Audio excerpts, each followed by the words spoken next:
गरुड़ पुराण की प्रेरणादायक कथा भाग 2। Part 2 video story script. Garuda Purana में बताया गया है कि मृत्यु के बाद आत्मा को अपने कर्मों का फल अवश्य मिलता है। सेठ की कहानी आगे इस प्रकार बढ़ती है। सेठ की आत्मा की यात्रा।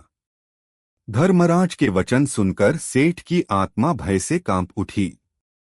तभी यमदूत उसे एक ऐसे मार्ग पर ले गए जहां अंधकार, पीड़ा और करुण पुकारों की आवाजें गूंज रही थीं। रास्ते में उसने कई आत्माओं को देखा। कोई अपने पापों के कारण कष्ट भोग रहा था, तो कोई अपने पुण्य के कारण प्रकाशमय लोक की ओर बढ़ रहा था। सेठ ने एक उज्ज्वल प्रकाश देखा।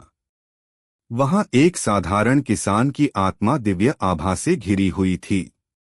सेठ ने आश्चर्य से पूछा, यह तो वही गरीब किसान है जिसे मैं तुच्छ समझता था। यह इतनी ऊंची अवस्था में कैसे? यमदूत बोले, इस किसान ने जीवन भर मेहनत की, थोड़ा कमाया पर उसमें से भी दान दिया। माता पिता की सेवा की, भूखे को भोजन दिया और कभी किसी का दिल नहीं दुखाया। उसके छोटे छोटे पुण्य आज उसे प्रकाश के मार्ग पर ले जा रहे हैं। यह सुनकर सेठ की आत्मा रो पड़ी। उसे अपने जीवन की हर कठोरता याद आने लगी। अवसर का संदेश। सेठ ने विनती की, हे धर्मराज, क्या मेरे लिए कोई आशा नहीं? धर्मराज प्रकट हुए और बोले, पश्चाताप भी एक शुभ भावना है। तुम्हारे भीतर परिवर्तन की इच्छा जागी है। अगले जन्म में तुम्हें एक साधारण परिवार में जन्म मिलेगा। वहां तुम्हें सेवा और त्याग का अवसर मिलेगा।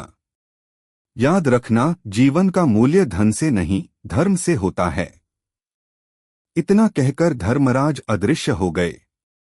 कथा की सीख पार्ट 2 मैसेज। छोटा सा दान भी बड़ा फल देता है। गरीब या अमीर होना महत्वपूर्ण नहीं, कर्म महत्वपूर्ण है।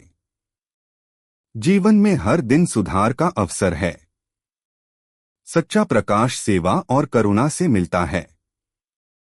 इसलिए आज से ही संकल्प लें।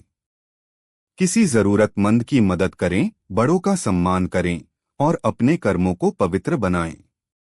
अगर आप चाहें तो मैं इसका पार्ट 3 नए जन्म की कहानी भी बना सकता हूं, जिसमें दिखेगा कि अगले जन्म में सेठ का जीवन कैसा रहा।